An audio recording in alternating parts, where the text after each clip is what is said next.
10월, 다음 10월 달에 주일이 참 많이 모여 있는데, 오늘이 마지막 주일입니다. 마지막 주일이고, 전통적으로 오늘은 종교개혁 기념 주일로 지키고 있는 날입니다.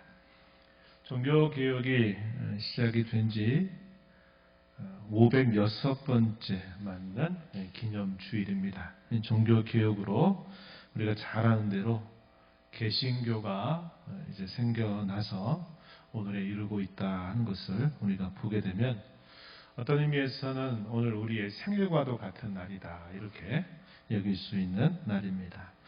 오늘 여러 가지 어려움들이 있고 많은 삶의 이야기들이 있겠지만 또 오늘도 하늘 아버지 앞에 잘 오셨습니다.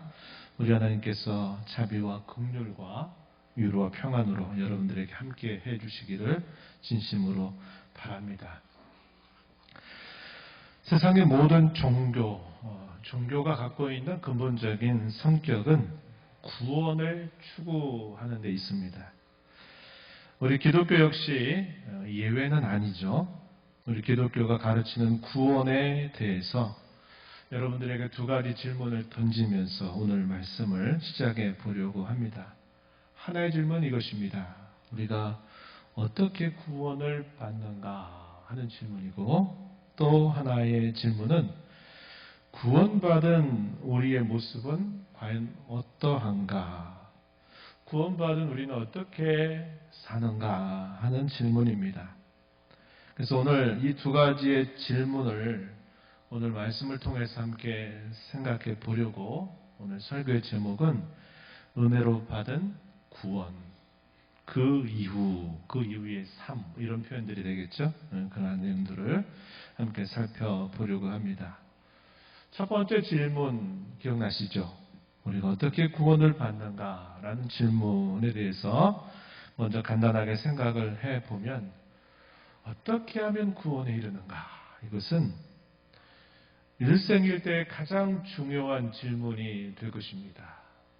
종교개혁의 선구자 역할을 했던 마르틴 루터라고 하는 사람도 그의 인생의 가장 큰 그리고 가장 중요한 질문으로 이 질문을 품고 살았던 사람이었습니다. 이 질문의 답을 당시에 로마 카톨릭으로부터 찾고 애를 쓰고 노력을 했지만 거기로부터 답을 얻지 못한 것입니다. 어디로부터 그 답을 얻게 되느냐? 그가 직접 성경을 연구하는 중에 성령의 감화하심을 통해서 그가 깨닫게 되면서 이것이로구나 하는 것을 그가 깨닫게 된 것이죠. 바로 그로부터 우리가 많이 들어봤던 이신칭의라고 하는 교리가 이제 정립이 되었던 것을 우리가 알게 됩니다. 그 옛날 예수님 당시에도 율법 교사였던 예를 들어 니고데모 같은 인물도 그 인생에 있어서 가장 중요한 질문, 어떻게 하면 내가 영생을 얻고 그 영생을 누리면서 살 것인가 하는 질문이었는데, 그가 율법에 그렇게 열심하고 율법을 가르치고 율법을 통달했다라고 말할 수 있는 율법의 선생이었으면서도 그 율법에서 길을 찾지 못한 겁니다. 그래서 한밤중에 예수님을 찾아와 예수님으로부터 말씀을 들으면서 그의 삶의 중요한 전환점을 이루게 되었던 것을 우리는 알게 됩니다. 우리가 이 세상을 살아가면서 매일 자연스럽게 접하는 우리의 삶의 방법이 무엇일까요? 치열한 경쟁사회 혹은 무한경쟁사회라고 부르는 이 사회 속에서 우리가 살아가고 있는데, 그런 경쟁에서 퇴보하거나 적응하지 못하게 되면 거기에 결국 살아남지 못하는 것이 우리가 살고 있는 이 세상의 모습일 것이다. 우리는 많이 느끼고 있습니다. 약육강식이란 말, 그런 말을 우리가 잘 이해할 수 있겠죠. 약한 사람은 결국은 먹히게 되고 강한 사람이 그것을 먹는다 하는 이 원리가 어쩜 우리가 살고 있는 이 시대 속에 당연한 듯 받아들여지게 되는 겁니다. 자기가 강하고 자기가 잘해야 남을 이길 수 있고 살아남을 수 있다라는 논리죠. 많은 사람은 성경이 가르치는 구원도 이와 비슷한 것으로 이해하려고 합니다.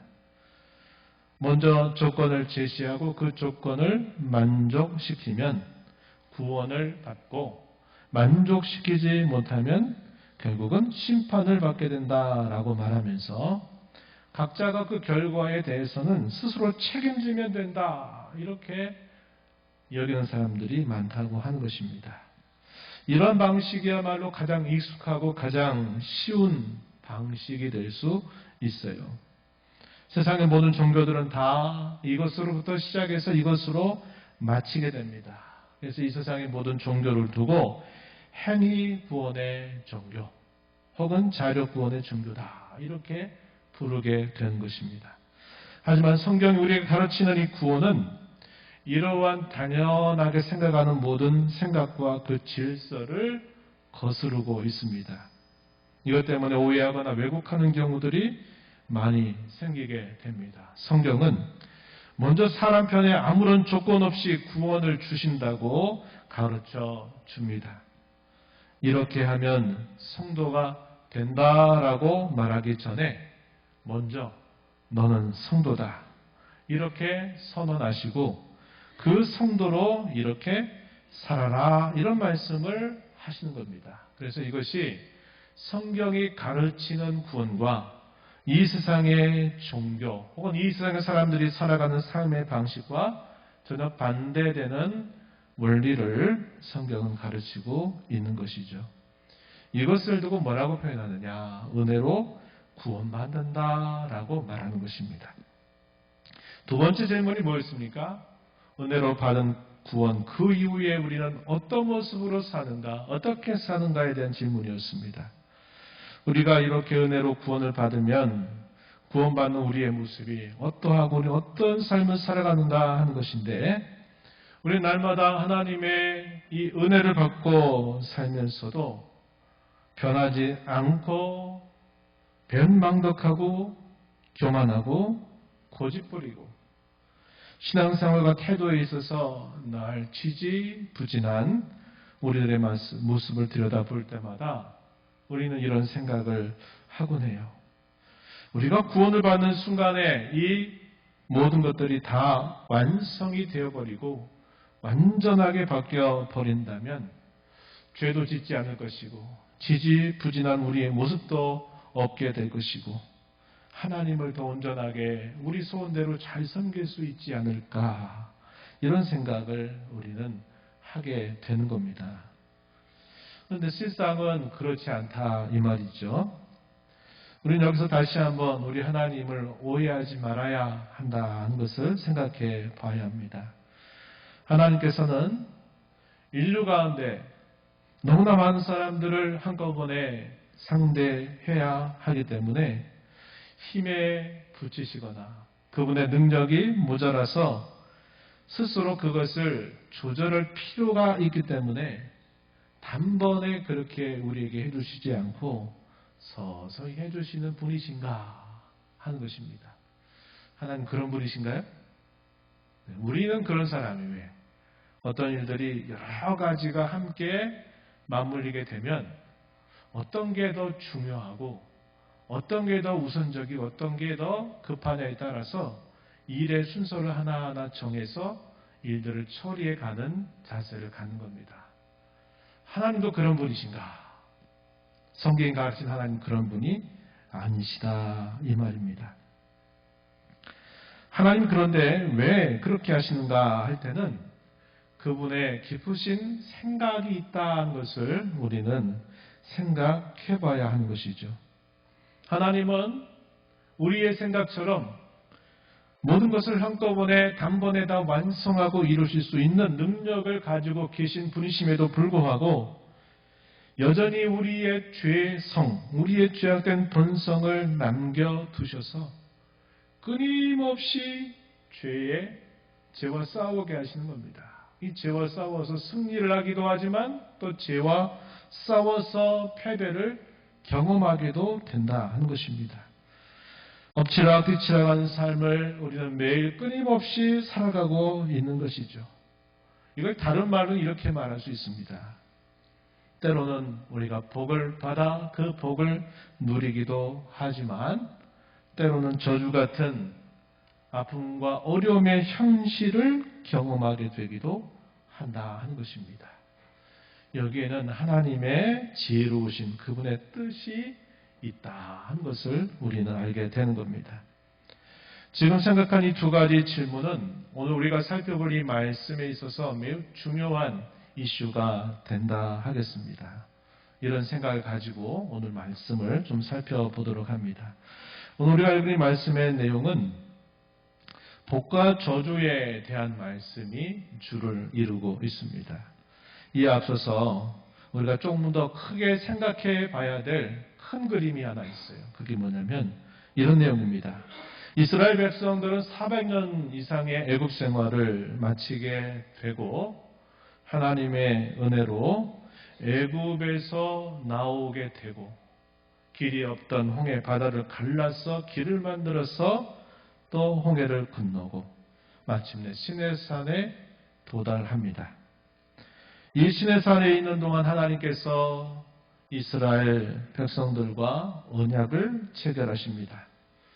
이 언약은 처음 세우는 언약이 아니라 그들의 조상이라고 부르는 아브라함에게 약속하셨던 그 언약을 새롭게 하는 것이고 그 언약을 조금 더 구체적으로 실현해가는 성격을 가지고 있습니다. 이 언약을 체결해가는 과정을 보게 되면 당시 사회에서 이 언약을 체결할 때는 서로 쌍방 간의 조약을 체결하는 성격과 매우 다르다 하는 것을 보여줍니다. 조건을 제시하고 그 조건이 만족이 되면 약속을 이행하는 것이 아니라 약속을 먼저 이행해 주고 조건을 제시해 주는 성격을 가지고 있다는 면에서 당시의 모든 조약들과 하나님이 자기 백성과 세우신 언약이 차이가 있다는 것이죠.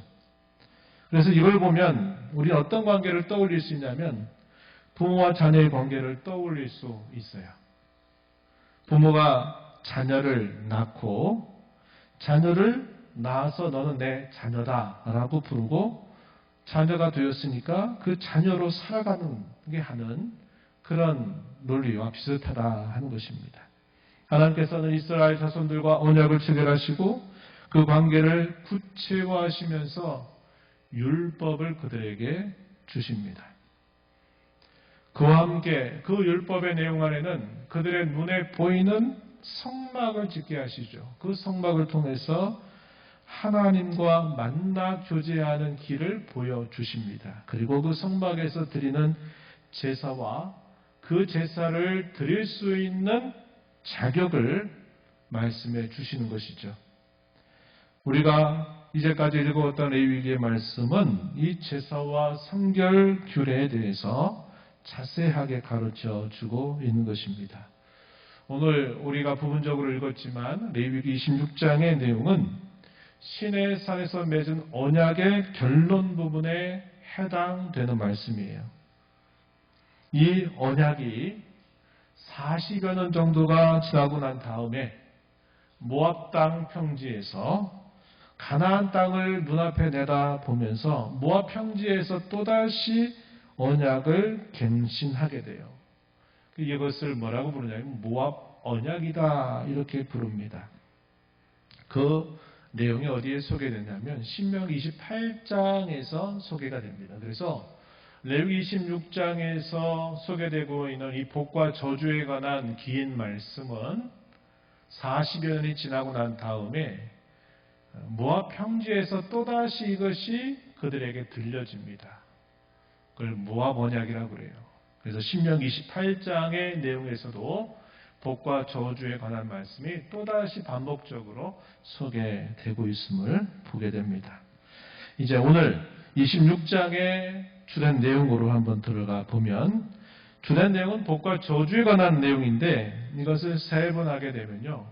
몇 가지의 단계들이 있어요. 가장 먼저 등장하는 내용이 서원입니다. 서원. 또 복에 대해서 저주에 대해서 긴 말씀을 주시고 난 다음에 회복에 대한 약속을 주시고 마지막 결론을 짓게 되면서 이 시내산 언약을 마무리하게 되는 내용들이 소개가 됩니다.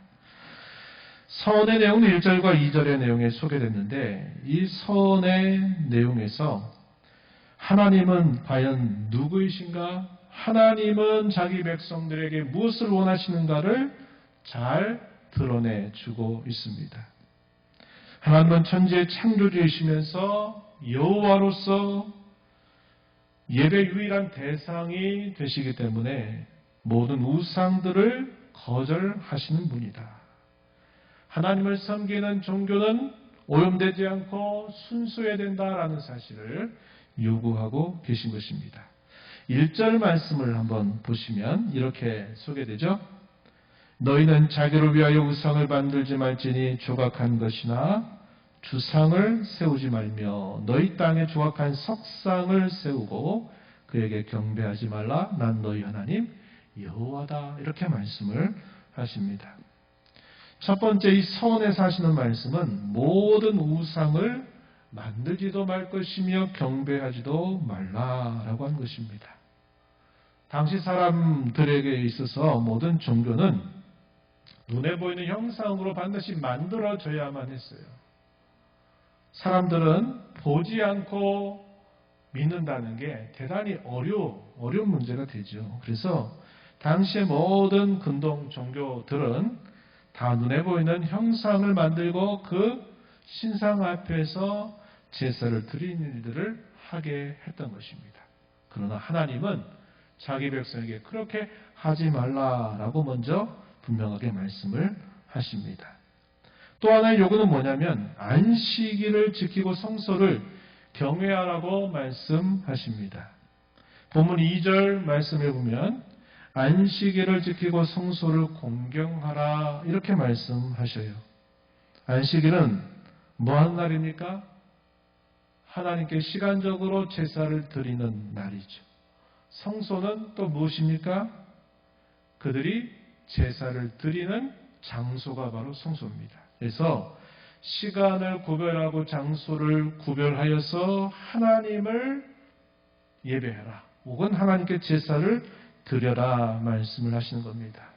이것은 하나님을 섬기는 종교가 당시의 근동의 여러 종교들과 근본적으로 다른 면이다 소개하면서 이걸 잘 지켜야 된다고 말씀하시는 것입니다. 이 안식일은 어떤 날입니까? 모든 성의 가운데서도 가장 기본적이고 중요한 것으로서 하나님과의 관계를 정돈시켜 주지요. 6일 동안에 했던 수고를 멈추고 하나님께 제사를 드리고 하나님께만 집중하게 함으로써 이방의 민족들과 다른 삶을 살게 하시는 것입니다. 또한 하나님께서는 그분이 제정해 주신 성소를 공경하라고 말씀하시면서 당시의 산당이라든지 아무 곳곳에다가 제단을 쌓고 신상을 만들고 제사를 드리지 말고 하나님이 정하신 장소에서만 제사 드리라고 말씀을 하시는 것입니다. 이것이 당시의 우상을 섬기는 종교와 여호와 하나님을 섬기는 종교를 엄격하게 구별하시는 길이었다 한 것입니다. 그래서 하나님은 이 언약의 결론 부분에서 이것을 말씀하셔서 하나님을 섬기는 종교가 이방의 종교와 섞이지 않도록 순수하게 보존할 것을 말씀하신 것입니다. 이어서 레위기 26장 3절부터 길게 39절까지 복과 저주가 소개가 되는데 먼저 복은 조건부로 약속된 복입니다. 3절 말씀에 보면은 너희가 내 규례와 계명을 준행하면 이렇게 해주겠다라고 말씀을 하신 것입니다. 그 복을 약속하시는 것은 은혜로 구원받은 백성답게 살라라는 격려를 뜻하는 것입니다. 그 약속된 복을 간단하게 소개하면 아래와 같아요. 주보에다가 제가 표기를 해드렸는데 첫 번째 내용은 뭐냐면 비와 풍성한 수확을 주시겠다라고 약속해 주신 겁니다. 5절에 보면 이런 말씀이 있어요. 타작이 포도를 딸 때까지 있겠고 포도를 따는 것이 파종할 때까지 미치게 하겠다라고 말합니다. 이게 무슨 말입니까? 하나님께서 풍성한 수확을 그들에게 주시겠다. 그런 복을 주겠다 하시는 말씀이 되는 것이죠. 두 번째는 평화를 약속하시는 내용이 소개가 됩니다. 평화를 약속하시는데 사나운 짐승들로부터 그들을 지켜주시고 또 원수들로부터의 공격에서 하나님께서 그들을 안전하게 해주시겠다라는 복을 말씀하시게 됩니다. 이 말씀은 6절로부터 8절에 소개가 돼요. 세 번째 주시는 복은 어떤 복이냐면 번성과 창대 그리고 부요함을 주시겠다고 하시는 것입니다. 특별히 10절 말씀에 보면은 새 곡식이 묵은 곡식을 치우게 할 것이다 라는 겁니다. 묵은 곡식이 너무나 많아서 그것을 새 곡식을 거둘 때까지 계속 그 양식을 먹는다는 거예요. 그래서 새 곡식을 수확하고 나니까 묵은 곡식을 치워버리는 거예요. 이게 뭘 말하는 겁니까? 그만큼 부요함을 주시겠다고 약속하신 내용이 되는 것이죠. 네 번째는 하나님께서 그들 가운데 임재하시겠다고 하시는 복입니다.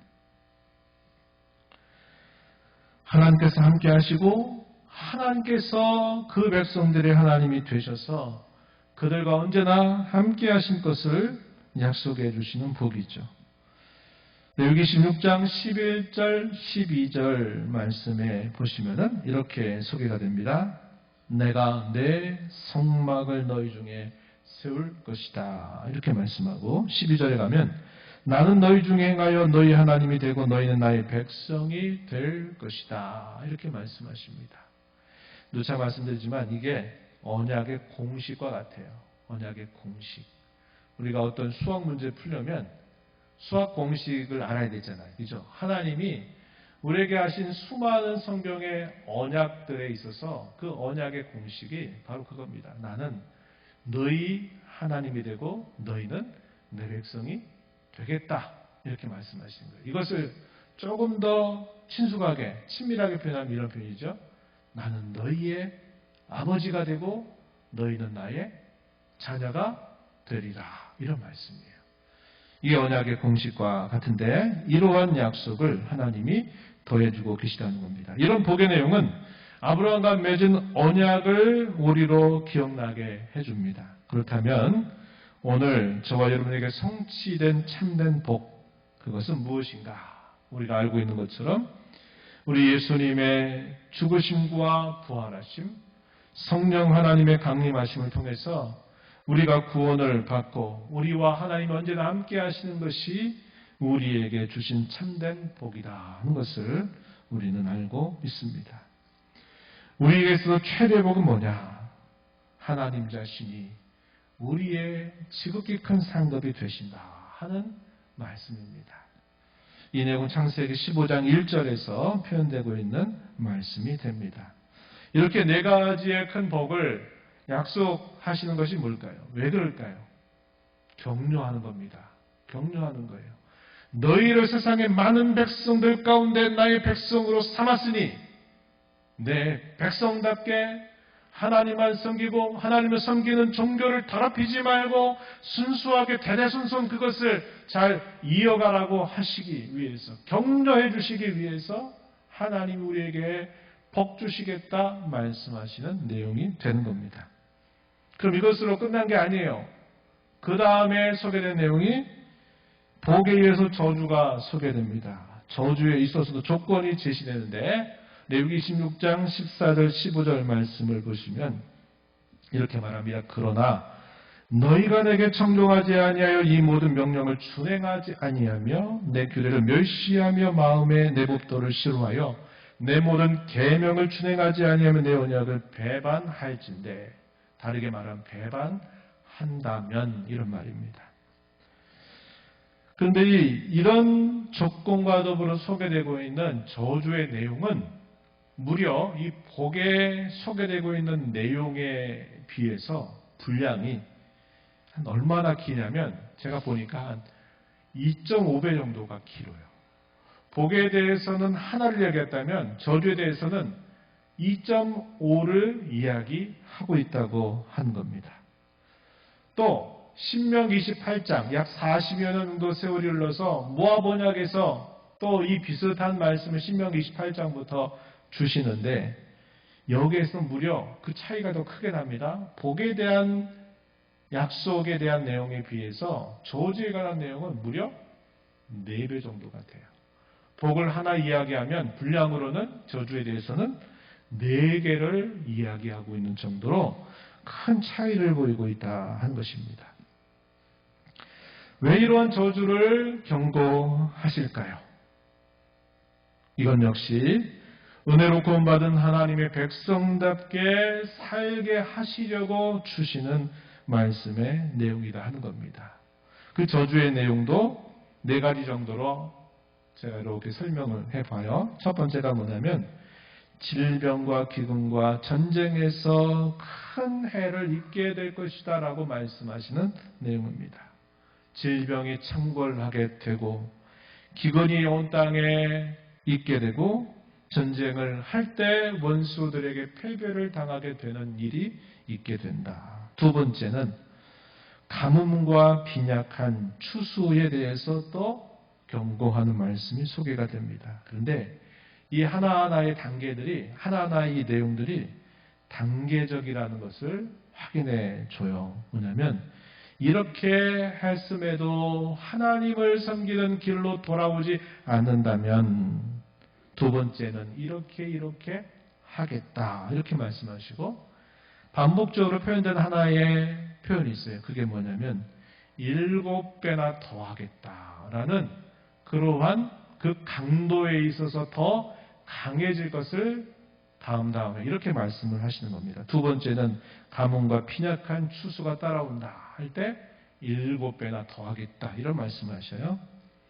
이렇게 했음에도 불구하고 그 백성들이 자신의 신분을 망각하고 계속 하나님을 섬기지 않고 하나님께 돌아오지 않는다면 또 7배가 더한 그러한 벌을 주시겠다고 말씀하는데 들짐승들이 공격하는 일뿐만 아니라 연병과 기근을 초래하는 전쟁들이 닥치게 될 것이다 라고 말씀하시는 내용입니다.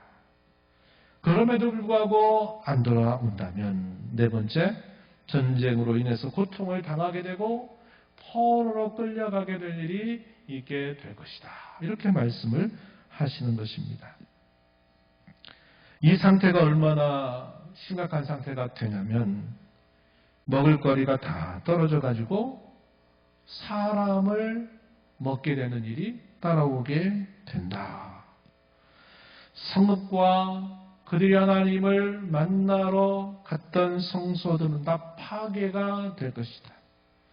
그리고 마침내 열국의 포로로 끌려가게 되는 일이 있게 될 것이다 하는 말씀을 하시는데 특별히 마지막에 이 말씀은 이때뿐만 아니라 시간이 한참 흘러서 솔로몬이 성전을 건축하여 봉헌하고 하나님께 기도를 드렸을 때 그 기도에 대해 응답하시면서 하나님이 하셨던 말씀 속에서도 확인이 됩니다. 한번 제가 그 말씀 여러분들에게 소개해드립니다. 열왕기상 9장 6절 7절 말씀이에요. 한번 여러분 보세요. 제가 읽어드립니다. 만일 너희나 너희의 자손이 아주 도와서서 나를 따르지 아니하면 내가 너희 앞에 둔 나의 계명과 법도를 지키지 아니하고 가서 다른 신을 섬겨 그것을 경배하면 내가 이스라엘을 내가 그들에게 준 땅에서 끊어버릴 것이요 내 이름을 위하여 내가 거룩하게 구별한 이 성전이라도 내 앞에서 던져버리리니 이렇게 말씀했어요. 성전을 건축하여 봉헌해서 하나님 앞에 솔로몬이 많은 기도를 올립니다. 하나님, 우리가 이런 어려움의 처지에 있다 하더라도 이 성전을 향하여 기도할 때 하나님이 들어달라고 간절한 기도를 솔로몬이 올렸어요. 이렇게 기도를 드렸을 때 하나님이 이 기도를 들으시고 한참 있다가 하나님이 응답하시는 내용 가운데 이 말씀이 있는 겁니다.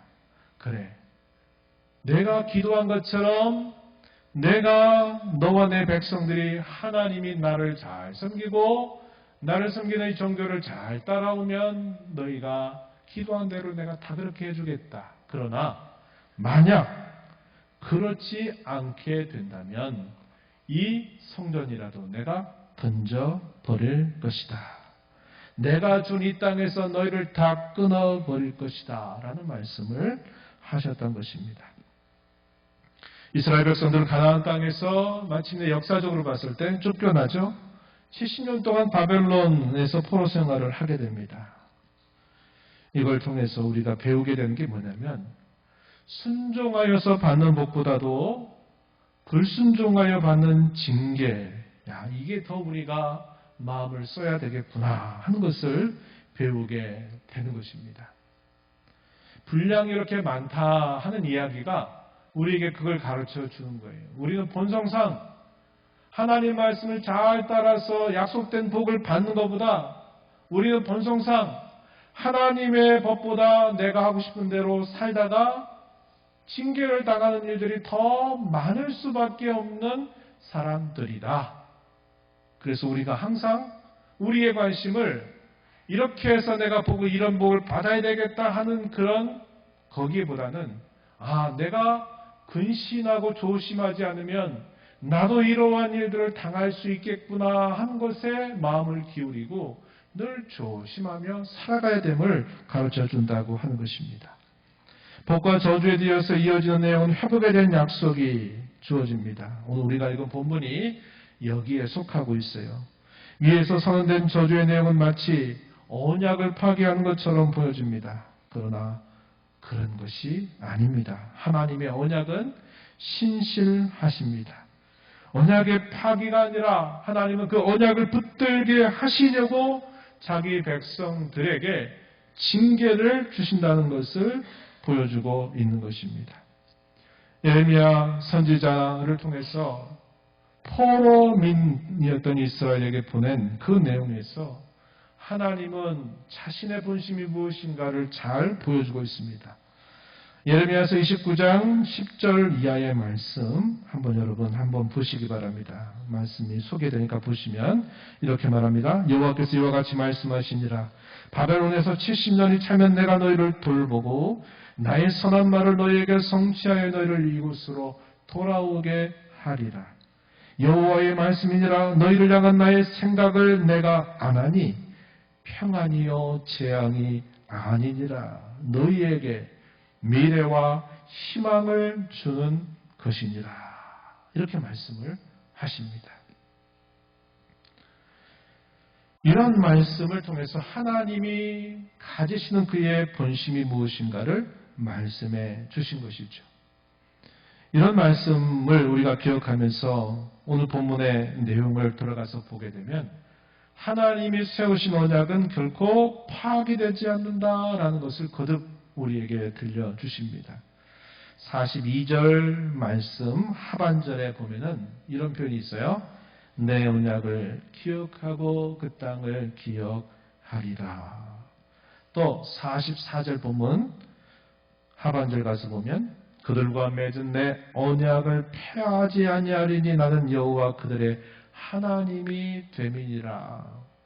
45절 말씀의 하반절에서도 그들의 조상들과 언약을 그들을 위하여 기억하리라. 이렇게 말씀을 하십니다. 하나님은 결국 그가 세우신 그 언약을 파기하거나 없던 것으로 돌리시는 분이 아니시다. 신실하신 분이다 하는 사실을 이야기해 줍니다. 그러면서 하나님은 자기 백성들에게 무엇을 요구할까요? 고초와 징계 가운데서 언약을 기억하고 진정으로 하나님 앞에 돌아오라 말씀을 하시는 것입니다. 41절 말씀에 보면 하반절에 이렇게 표현되죠. 깨닫고 그 할례 받지 아니한 그들의 마음이 낮아져서 그들의 죄악의 형벌을 기쁘게 받으면 하나님이 그것을 요구하신다 하는 겁니다. 성도로서 징계를 받는 것이 중요한 것이지 무조건 피하는 것이 바른 자세는 아님을 배우게 됩니다. 징계는 하나님이 버리셨다라고 하는 증거가 되는 것이 아니라 하나님이 징계를 통해서 그를 하나님의 백성답게 빚으시기를 원하고 계시다는 것을 우리는 기억해야 합니다. 그리고 레위기 26장 46절 마지막에 결론은 이렇게 소개합니다. 46절에 이것은 여호와께서 시내산에서 자기와 이스라엘 자손 사이에 모세를 통하여 세우신 규례와 법도와 율법이니라 이렇게 말씀합니다. 그래서 이 레위기 26장의 내용은 전체 시내산 언약의 결론에 해당되는 내용이라 하는 겁니다. 우리는 40년이 지나고 난 다음에 가나안 땅을 기업으로 얻기 직전에 이스라엘 자손들이 모압 평지에서 다시 언약을 갱신하는 과정을 보게 되면 이와 거의 똑같은 말씀이 다시 한번 소개되는 것을 확인할 수 있어요. 아까 말씀드렸듯이 신명기 28장 이하로부터 길게 30장까지 그 내용이 소개가 되고 있어요. 무슨 차이가 있습니까? 시내산에서 언약을 체결할 때는 애굽에서 나온 1세대들이 다수를 전부를 이루고 있었다면 40여 년이 지나고 난 다음에는 어떤 변화가 있었습니까? 애굽에서 나온 1세대들이 다 죽고 이제 광야에서 태어난 세대들이 또 애굽에서 나올 때만큼의 수를 채우고 있는 그 백성들이죠. 그들은 이제 약속의 땅을 바로 눈앞에 바라보고 있는 접경 지역에서 이제 약속의 땅을 향해서 진군하기 직전에 있을 때 하나님이 모세를 통해서 두 번째 율법을 그들에게 들려주시는 거예요. 그것이 바로 신명기 말씀이고 그 신명기 말씀의 마지막에 소개되고 있는 것이 바로 이 복과 저주에 관한 내용이 결국 소개가 되고 있다 하는 것을 우리는 보게 되는 겁니다. 이런 일들을 통해서 우리가 확인하게 되는 내용들은 뭐냐면 광야에서 태어난 새로운 세대들은 자신의 부모들이 했던 실수를 잊어서는 안 될 뿐만 아니라 가나안 땅에 들어가서도 결코 잊어서는 안 될 교훈이었기 때문에 이 모압의 언약에서는 이 내용을 더 길게 소개되고 있다는 것을 보여주고 있는 것입니다. 하나님이 약속하신 땅에 들어가게 되면 모든 게 다 끝입니까? 아니에요. 우리가 얼마 전 읽었던 여호수아 말씀의 마지막 결론 부분에서 여호수아가 사겜에서 또다시 언약을 갱신하는 일이 있었죠. 왜 그렇습니까? 들어가고 나서 여전히 조심하고 근신해야 될 것을 그들에게 가르쳐 주기 위한 것이었다는 겁니다. 우린 지금까지 살펴본 것처럼 복과 저주와 회복의 과정은 이미 언약 백성이 된 이스라엘이 겪었던 과정이었다고 하는 겁니다. 오늘 은혜로 구원받은 저와 여러분도 구원 이후의 삶에서 이런저런 과정을 겪게 됩니다. 우리의 삶이 순경을 통과하고 하나님 주신 복을 누리게 되는 경우도 있고 때론 역경 속에서 우리가 어려운 일을 만나게 되는 일들도 있어요. 우리가 구원을 받은 하나님의 자녀임에도 불구하고 그렇다는 거예요. 은혜로 받은 구원 그 위의 삶을 위해서 몇 가지 당부를 드리면서 말씀을 맺습니다. 첫 번째는 이것입니다. 하나님이 어떤 분인가를 바로 알고 오해하지 말자고 하는 겁니다. 하나님은 어떤 분이십니까? 이 세상을 창조하신 창조주 하나님, 이 세상의 크고 작은 모든 일들을 섭리하시는 섭리의 하나님이심으로써 모든 인류를 주관하시는 분이십니다. 하나님은 그 인류에게 역시 복과 저주를 주시는 분으로서 이 인류 사회가 공의로운 질서를 세워가는 일을 끊임없이 이끌어가고 계시는 겁니다.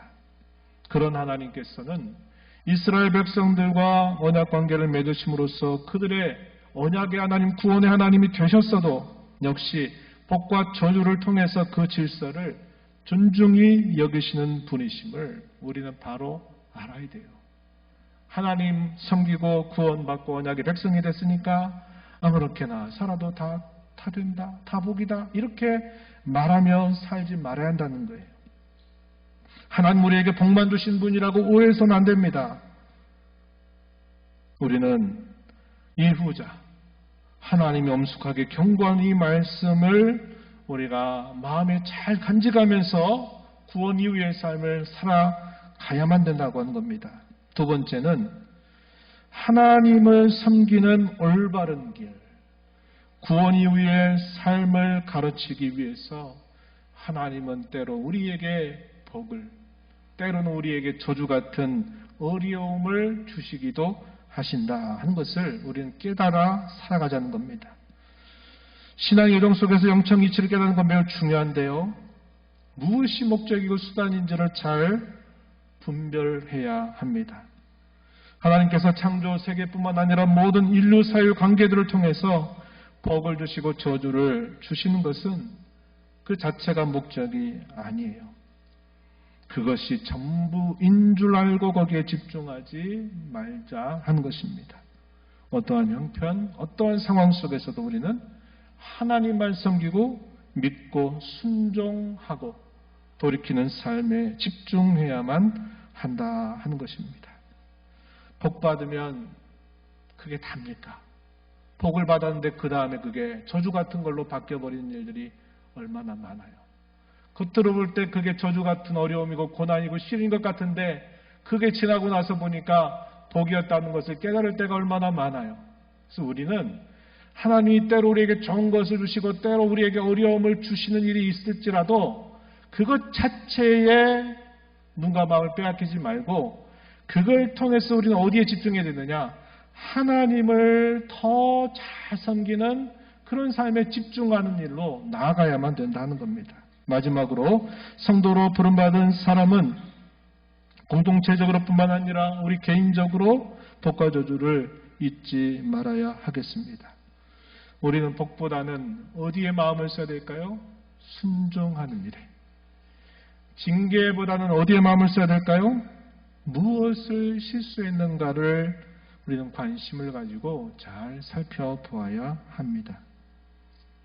역사 속에서 앞선 신앙의 선배들의 여러 삶의 모습을 기억하면서 저와 여러분에게 남겨진 일생의 모든 신앙 걸음 속에서 우리의 생을 마치게 되는 그 순간까지 계속되는 삶인 줄 알고 늘 근신하면서 구원받은 자로서 우리의 남은 삶을 살아가게 되기를 진심으로 바랍니다.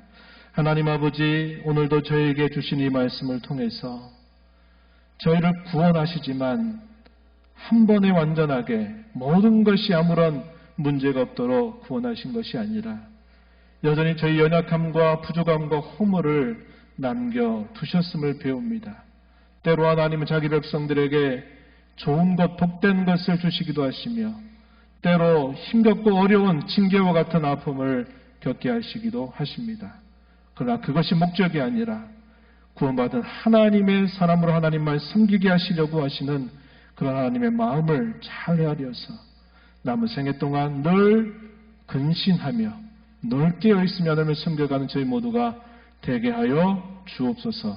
예수님 이름으로 기도하옵나이다. 아멘.